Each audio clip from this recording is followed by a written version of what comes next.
On a voulu tuer le créole à l'école, mais il a survécu. Et imagine que tu ouvres un CV, tu vois langue parlée, français, anglais, créole. Et là, tu te demandes, créole, c'est une vraie langue ça? Tu ne serais pas le seul. Beaucoup pensent que le créole, c'est juste un patois, une façon de parler entre nous. Mais si je te disais que c'est tout l'inverse, et que derrière chaque mot créole se cache une mémoire, une rébellion, un héritage arraché à l'histoire. Reste bien jusqu'à la fin, parce que ce que tu vas découvrir sur cette langue va peut-être changer ta façon de voir l'identité, la culture et même la France. Et tu verras à un moment, on va parler d'un pays où parler créole, c'est une fierté nationale. Tu ne devineras jamais lequel. On va aborder cette première partie avec les racines du créole, une langue née de la résistance. Quand on parle de créole, beaucoup pensent à une langue colorée, chantante, parfois même folklorique. Mais en vérité, le créole est né dans un contexte d'horreur et de domination. Il est le fruit amer d'un système colonial brutal, d'un monde où des millions d'hommes, de femmes et d'enfants ont été réduits en esclavage.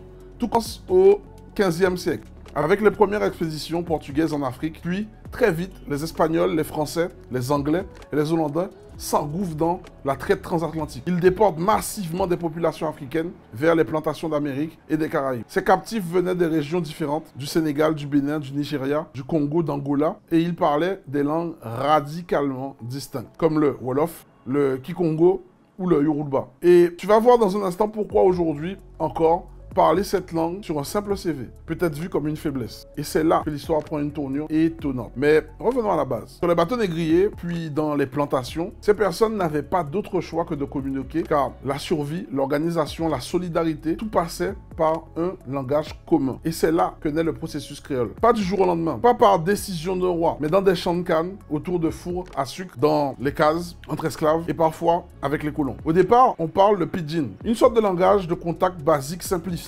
utilisé pour les échanges essentiels. Mais au fil des générations, ce pidgin se stabilise, s'enrichit, devient une langue à part entière, un créole. Ce phénomène linguistique s'est produit dans presque toutes les colonies esclavagistes du monde. Aux Antilles, en Guyane, en Louisiane, en Haïti, au Cap-Vert, à l'île Maurice, à la Réunion. Les créoles sont donc des langues créées par des populations opprimées, privées de leurs repères, mais capables de construire un code de communication entièrement nouveau. Ce sont des langues jeunes, nées entre le XVIIe siècle et le XIXe siècle. Ce sont aussi des langues puissantes car elles ont permis de transmettre une mémoire, créer un lien social et résister culturellement. Ce qu'il faut bien comprendre, c'est que le créole n'est pas un mauvais français ou un dialecte simplifié. Il a une grammaire propre, une logique interne, une syntaxe cohérente. Par exemple, dans beaucoup de créoles à base française, le verbe ne se conjugue pas comme en français standard, mais on utilise des particules pour indiquer le temps. Exemple, moins qu'à vini, je viens, moins t'es vini, je suis venu. Et pourtant, pendant longtemps, les linguistes occidentaux ont refusé de reconnaître ces langues comme telles. Pourquoi? Parce qu'accepter le créole comme une langue, c'est reconnaître qu'un peuple opprimé a été capable de créer, malgré la violence, un système linguistique complexe et vivant. D'ailleurs, toi qui regardes cette vidéo, est-ce que tu connaissais cette origine du créole? Dis-le moi en commentaire. Et si tu découvres des choses que personne ne t'avait jamais racontées, pense à t'abonner. C'est comme ça qu'on continue à faire circuler la vérité. 2. Une diversité sous-estimée. Les créoles ne parlent pas tous la même langue. Tu entends souvent le créole comme s'il s'agissait d'une seule langue. Mais dis-moi, tu dirais le chinois pour parler à la fois du mandarin, du cantonais et du hakka? Non.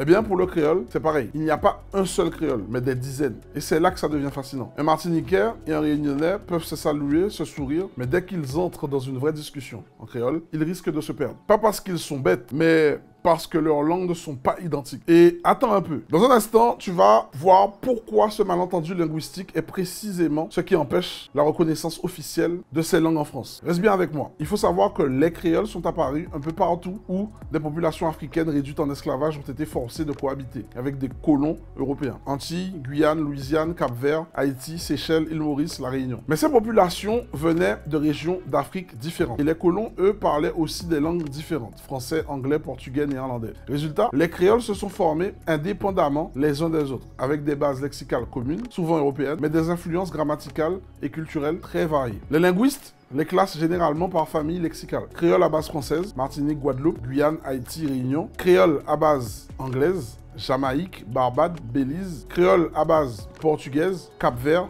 Guinée-Bissau, créole à base néerlandaise, Suriname. Et même au sein d'une même base, les variations sont énormes. Par exemple, le créole guadeloupéen n'a pas la même musicalité que le créole martiniquais. Et à La Réunion, selon les régions, tu entends des nuances qu'un Parisien n'entendrait même pas. Cette diversité n'est pas une faiblesse, c'est une preuve de résilience culturelle. Malgré les interdits, malgré les transmissions orales sans support écrit, pendant des siècles, ces langues ont tenu bon. Toi qui regardes cette vidéo, est-ce que tu savais qu'il existait autant de créoles différents? Dis-le moi en commentaire, lequel as-tu déjà entendu? Lequel te semble le plus chantant? Et si tu veux qu'on continue à explorer ces langues méconnues, abonne-toi maintenant. Tu n'imagines même pas tout ce qu'on va découvrir dans la suite. Parce que là, on va passer à une vérité bien plus douloureuse. Comment une langue qu'on parlait librement à la maison a été interdite dans les écoles. 3. La transmission interdite. Quand le créole était un crime à l'école, tu sais ce qui est vraiment paradoxal avec le créole, c'est qu'après avoir été inventé dans la douleur, né dans les plantations et nourri par les solidarités des esclaves, il a ensuite été banni par l'école. Oui, tu as bien entendu. Pendant des décennies, en France et dans les territoires d'outre-mer, parler créole à l'école, c'était interdit. Et les sanctions n'étaient pas qu'un mot rouge dans le carnet de notes. On parlait de punitions humiliantes, de retenues, de moqueries. Dans les Antilles, à La Réunion, en Guyane, beaucoup d'enfants se souviennent encore du fameux symbole. Un objet de honte passé à l'élève surpris à parler créole. Celui qui le gardait jusqu'à la fin de la journée était puni. Résultat, une génération entière a grandi en apprenant que leur propre langue était un défaut, un manque, un problème. Et tiens-toi bien, dans la prochaine partie, je vais te montrer comment, dans d'autres pays, notamment Haïti, cette même langue a été érigée en langue officielle. Alors qu'en France, on l'a étouffée. Mais pourquoi une telle répression? Parce que l'école républicaine de l'époque avait une mission très claire. Assimiler, uniformiser, faire du bon citoyen français. Et dans cette logique, tout ce qui n'était pas le français standard devait disparaître. Dans les livres, il n'y avait pas un seul mot de créole. À la radio, pas une émission. Dans les journaux, pas une phrase. Et les parents eux-mêmes, parfois, ont cessé de parler créole à leurs enfants, pensant que ça leur ferait du tort à l'école ou dans la société. Mais ce qu'on ne leur a jamais dit, c'est que le créole, c'est aussi un patrimoine oral. Des contes transmis au clair de lune, des proverbes de grand-mère qu'aucune traduction ne peut égaler. Des chansons qui guérissent mieux que n'importe quelle leçon de grammaire. Et malgré tout ça, malgré la honte, malgré les interdits, le créole a résisté. Il a survécu dans les marchés, dans les chansons, dans les prières,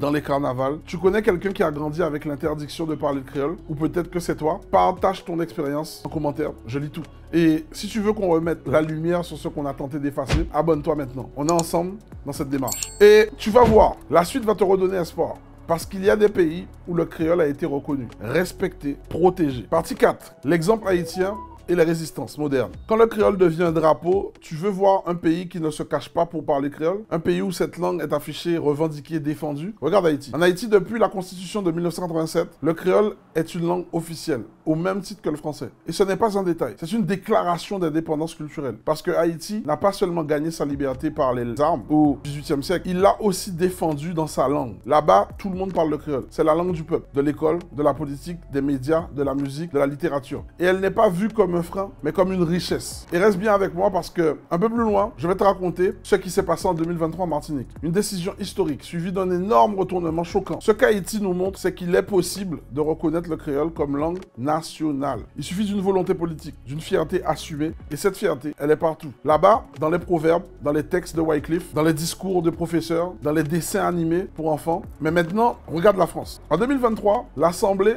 de Martinique vote pour reconnaître le créole comme langue officielle, aux côtés du français. Un geste fort, symbolique, historique. Mais quelques mois plus tard, le Conseil d'État annule la décision. Motif, seul l'État peut définir qu'est-ce qu'une langue officielle dans la République. Donc non, même si c'est parlé par 90% de la population, ce n'est pas officiel. Tu te rends compte du paradoxe? On parle de la langue maternelle de tout un peuple qu'on refuse encore de mettre au même niveau que le français. Alors même qu'elle est enseignée à l'université, qu'elle a un CAPES et qu'elle est reconnue par l'UNESCO. Pourquoi ce blocage? Certains disent que c'est une simple question de droit, mais d'autres y voient une résistance symbolique plus profonde. Officialiser le créole, ce serait reconnaître une mémoire coloniale qu'on préfère enfouir. Toi, qu'est-ce que tu en penses? Est-ce que le créole devrait être une langue officielle dans les territoires où il est parlé? Mets ta réponse en commentaire, on a besoin de ton avis. Et si tu penses que cette langue mérite mieux que l'oubli, abonne-toi dès maintenant et partage cette vidéo à une personne qui parle le créole fièrement, même en pleine rue. Parce que dans la prochaine partie, on va parler d'avenir. Et tu vas voir que le créole, loin d'être un souvenir, peut devenir un levier de fierté pour les générations futures. 5. Le créole, une langue d'avenir.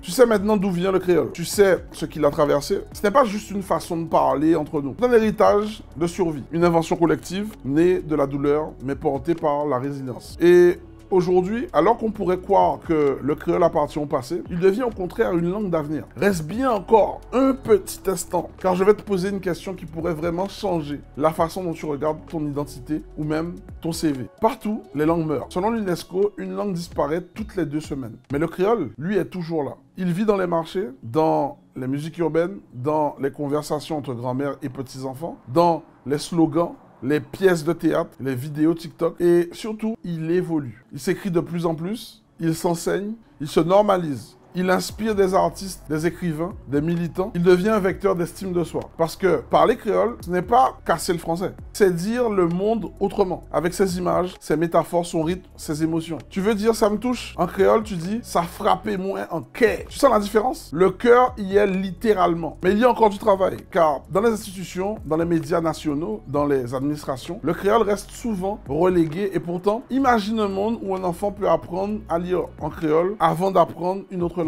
Imagine une cérémonie officielle qui commence en créole. Imagine un candidat qui écrit clairement sur son CV langue parlée, français, anglais, créole. Toi qui m'écoutes encore, dis-moi, qu'est-ce que parler créole représente pour toi? Une habitude, une fierté, une blessure, une richesse? Mets ta réponse en commentaire. J'ai hâte de te lire. Et si tu veux qu'on continue à faire entendre ce qui a été longtemps réduit au silence, clique sur abonner maintenant. Envoie cette vidéo à quelqu'un qui pourrait, qui parle créole, ou à quelqu'un qui pense que c'est juste un patois. Parce que plus on est à comprendre, plus cette langue sera impossible à ignorer. Et surtout, partage cette vidéo à un jeune, un neveu, une soeur, un pote. Parce qu'en racontant notre langue, on ne fait pas que parler du passé. On construit notre liberté future. C'était Will du mouvement Lion Âge. Je te souhaite le meilleur pour ta réussite.